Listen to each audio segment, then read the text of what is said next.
University of Michigan and Florida International University to develop a safety manual. Our safety manual will be online. It has not yet gotten posted because we just want to make sure that all the EHS folks are good with the updates, because as Alice said, it was 2 years ago that we put the proposal in. But essentially it combines all of the institution's safety policies in one location, because some of you will be traveling to other institutions. We have some students coming to Boston University this summer, and we have some students, hopefully they're going to be going to Michigan, and some will be going to Florida. So having familiarity is important. Of course, if you're going to be working in the laboratories at the other institutions, you will need to go through their safety training. Your own institution's safety training is not going to cover you because there could be different things. One example, at Michigan, if there's an accident, you dial 911, right? At BU, don't you dare. BUPD would like you to dial the appropriate number, which the folks who go through BU safety training know what that number is, and it's posted in the laboratory. So these are important things. There's also, at Boston University, nothing goes down the drain. No hazardous materials go down the drain. And at other institutions, there could be different policies depending on if they're allowed to have neutralizers and things like that. So it's important. It's an important part of the ERC. It's an important part of the ERC for your own safety and for the universities. So we're going to talk about some topics generally. We have a very short period of time. We're going to fly through a lot of it. A lot of it should be a review because everybody's safety training is up to date, right? You might not know, but we will be connecting with all the EHS departments at the different institutions to make sure. And it may be that some of you are going to start using or working in a laser lab, which you haven't before, so you've got to take laser safety training. It may be some of you are going to work in a biosafety level 2 laboratory because you need to bring your optics in, and you'll have to take biosafety training, biologicals, things like that. So check with your EHS folks and make sure that your training is what you need. So we're just going to discuss a little bit about laboratory safety training. And because we're dealing with biologicals, which is not usually something that lots of engineers deal with, we're going to review just an overview of biosafety containment levels. So across the board, personal protective equipment is important. In any laboratory, you should be wearing safety glasses, no matter what. If you're using a microscope, you often put the safety glasses up so that you can view, but always put them back down. Lab coats, disposable is preferred, at least at Boston University, because we don't have a cleaner for BSL-2 types of things. And never, ever, ever take your cloth lab coat home and put it in your washing machine. Please don't do that. Nobody wants that. Gloves, always wear gloves, safety glasses. Latex allergies, if you have them, there's glove compatibility there. Sometimes you have to wear goggles to avoid splashes. Double gloves, when I go into photolithography, I always put double gloves on. Why? Anyone photolithography in here? Yeah. What happens when you're dealing with the wafer that you just took photoresist and poured it on? Your gloves get all nasty. Are you going to take your gloves off in the clean room and expose your skin and contaminate the clean room? So we always wear double gloves, rip off the outer ones, put on a new set if they get dirty. Sometimes you need a face shield if you're pouring chemicals and things like that. So these things should all be available in the laboratories. If they're not, let your EHS folks know, let your PI know. Eye protection. Wear it at all times in the laboratory. I think I said that. But it's very important. You only have one set. Lab coat and gloves when working.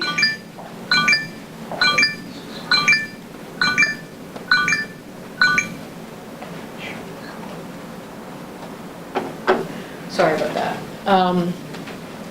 Decontaminate eyewear. So I know at Boston University in the optoelectronics processing facility, we have the little cleaner. You clean them off so make sure you have that available. Change your gloves when work is done, when they're contaminated, or after a rip or tear.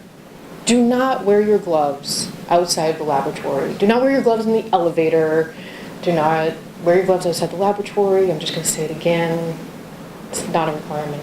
It makes people feel uncomfortable that don't know what's going on.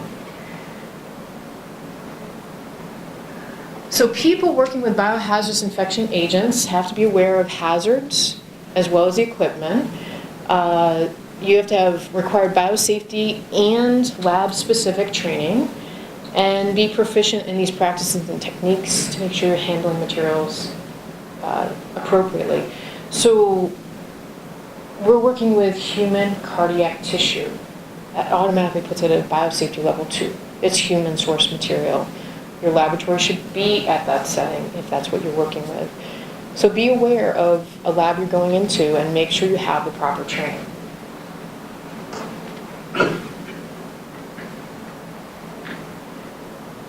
So this is just a risk group. So again, this is always based off of a healthy human adult without a compromised immune system. These are just the risk groups. A couple of example materials that are in those risk groups. We're in biological safety level 2, so we're not dealing with groups 3 and 4 in our research, which is good news. And again, you guys will have a copy of these slides. And again, normal healthy adults. So there's just some listing of what would not be considered normal healthy adults, so just so that you guys are aware. All right. And everybody good so far? So I like this pyramid, it's very nice. It was the biosafety level. So biosafety level 1 is, probably a majority of labs are at that level. And then as you go up higher in hazard level, there's fewer and fewer groups that are working with those materials. The risk groups don't necessarily equate to the biosafety levels, so that's something to know. And you can connect with EHS if you have questions. That's what they're there for. If you're concerned, if you have questions, reach out to EHS and they'll help you out.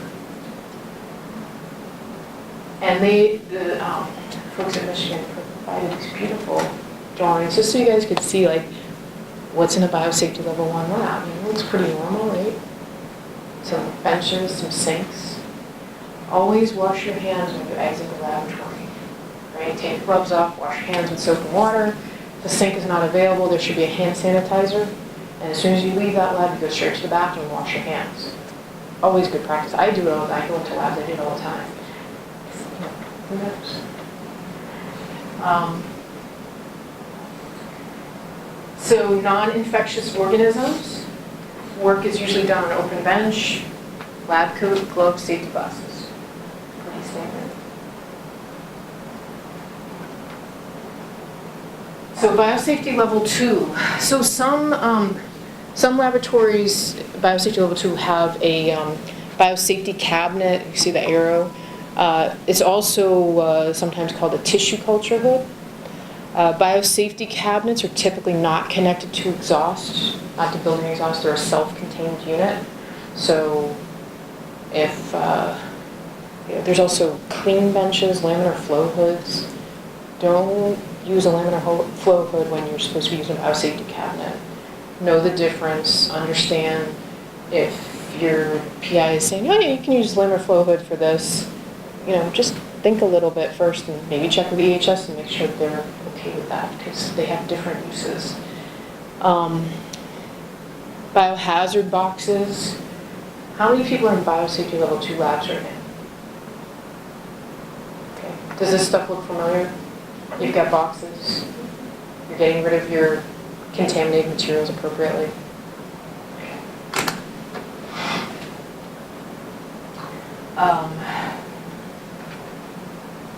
If you have aerosol, so a lot of times, like if you have a I'm blanking on the word, little not a cuvette, the bottle with the blood, centrifuge tube, maybe that. Anyway, it's like when they draw blood at the hospital, it's in a... Sure, we'll go with that. There's a name for it, but like sometimes if you open it, there could be pressure. You always want to open that in a biosafety cabinet because of the aerosols. You want to make sure you're not opening it in the open air and things like that. Signage in and outside the lab for the hazards should be there, and it should have restricted access.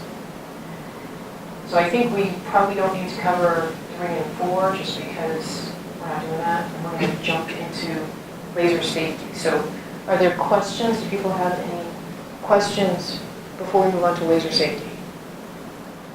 You want to be careful of mirrors and even some optics that may not have an anti-reflective coating on them. Shining the beam right in your eye, not a great idea.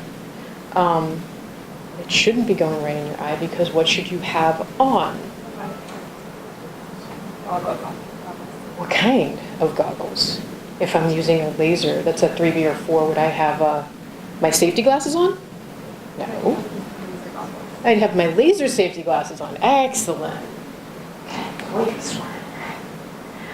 All right. So this is a lot of material on one slide, a lot of descriptors. We're not going to really go through it, but these are basically class 1 through 3R, which are considered eye-safe lasers.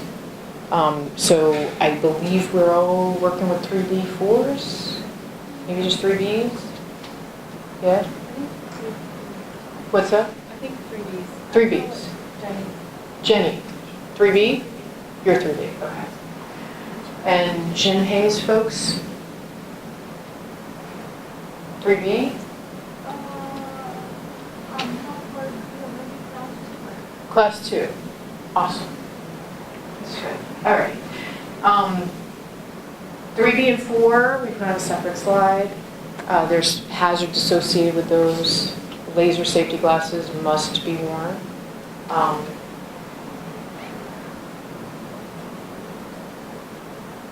Just a couple pieces of terminology that you should be understanding. The maximum permissible exposure, or the MPE, it's the highest laser energy exposure for the eye or skin that will not cause injury. And the nominal hazard zone is the area within which the maximum permissible exposure can be met or exceeded. So at Boston University, we have lots of laser barriers, laser curtains, the lasers on the other side of the curtain. The curtain protects the people not wearing laser safety glasses from the laser, the same with the table barriers.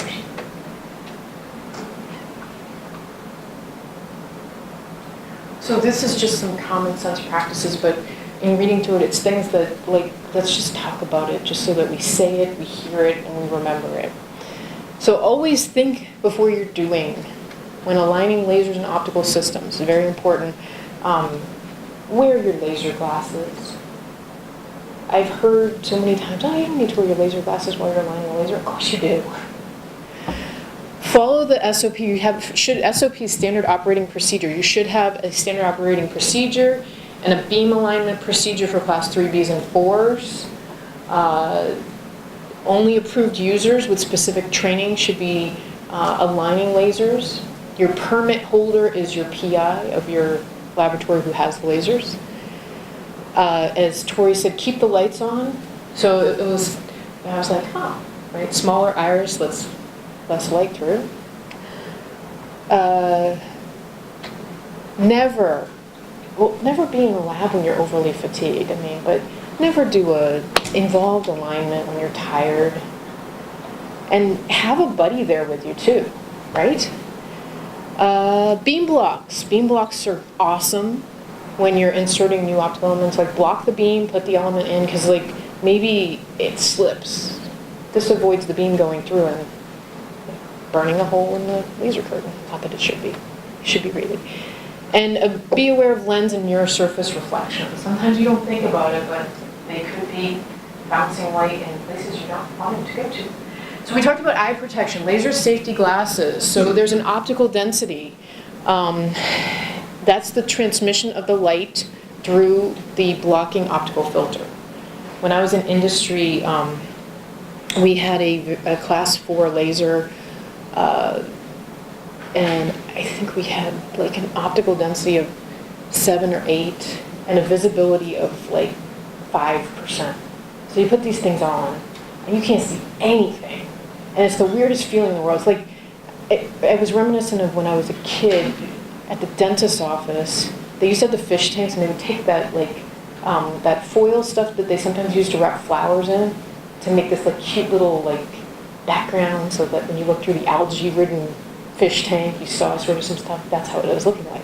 So you don't want to wear something like that all day. It's horrible. So work with your laser safety officer, work with your laser vendor to get glasses with visibility so you're not straining your eyes all day, but protection from the laser. Sometimes you just bring down the power. You can get a lower optical density, things like that. So your laser safety officer, your laser vendor should be working with you to have a comfortable environment where you're safe and working in a safe condition. An important thing is lens color is not an indication of wavelength or OD protection. So you can see, we've got, an example.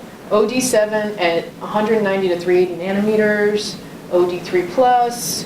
So the glasses should have either on the rim, on the side.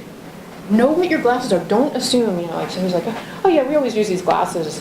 Check, it's your eyes, right? If you don't think something is right, talk to EHS. Make sure. We want you to be protected. IR viewers are great. You look through the thing, you can see a beam that you can't normally see. You also have the cards. Those cards are great. I don't know if it's cards. But they do saturate, so sometimes you have to like take them out, shine just like white light on them, and then they come back. Our EHS department at BU is very adamant about this. Don't mix laser safety glasses with regular safety glasses, because you accidentally pick up the wrong pair, you made a mistake. Okay? Any questions on this? Good? So we have basic controls, administrative and engineering controls. We talked about a lot of these. The different universities have different ways of dealing with it. Again, you guys can read the slides later while we're going through it. But I liked this slide. Practical tips for laser operators, right? Because it's things you don't think about. Remove jewelry, watches, rings, to avoid reflection and other reflective material from your body, right? So someone's got this beautiful lanyard on, right? I got my lanyard on, I lean over, right through the laser path, right? So think about what you've got on you and make sure that you don't have anything that's going to fall in the path. Alignment is where most incidents occur, amazingly enough. So be careful, avoid reflective tools. Monitor reflections. If you see some, like you got a Heaney, you see some red light over on the wall, don't be like, I don't have to worry about that. Where's it coming from? Put something to block it. Realign your optics. Don't just let it sit there. Communicate with other lab operators. Rachel, I'm going to go align the laser. I should be done in about an hour or so. If I run into problems, can I call you? Let people know what you're doing and where you're doing it. Always wear your laser safety glasses. Avoid eye-level beams. I actually was in grad school. Part of my dissertation, I had to go to a laser beam recording company in California. And this other person came with me. And we were sitting by the machine, which had all this beautiful like protection around it and everything. And somebody was like, don't move forward. Or don't move back. It must have been don't move backward. And I was like, what? One of the stray beams was like literally like right here. So make sure you don't have computers or desks or tables right at eye level, because sometimes a beam goes astray.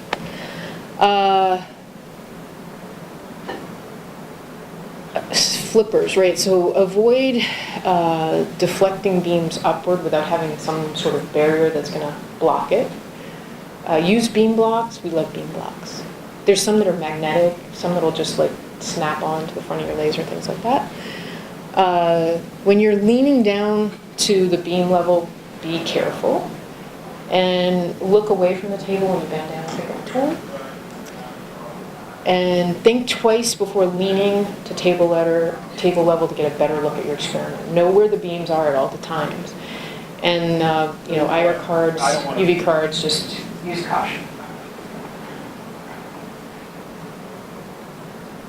So, like we talked about it 3 times, I'm just going to say it one more time, because when you're doing a beam alignment, you're like, oh my gosh, you just want to get this done. Why is this not getting into the right target area? Common incidents occur. I'm just going to take my laser safety glasses off so I can see better. No.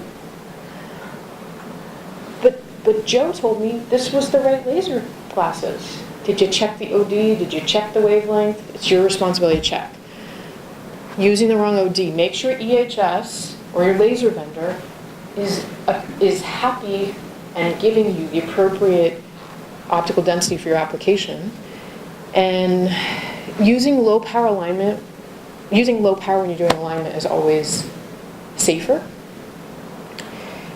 And if you have multiple wavelengths, make sure your laser safety glasses are covering all those ranges.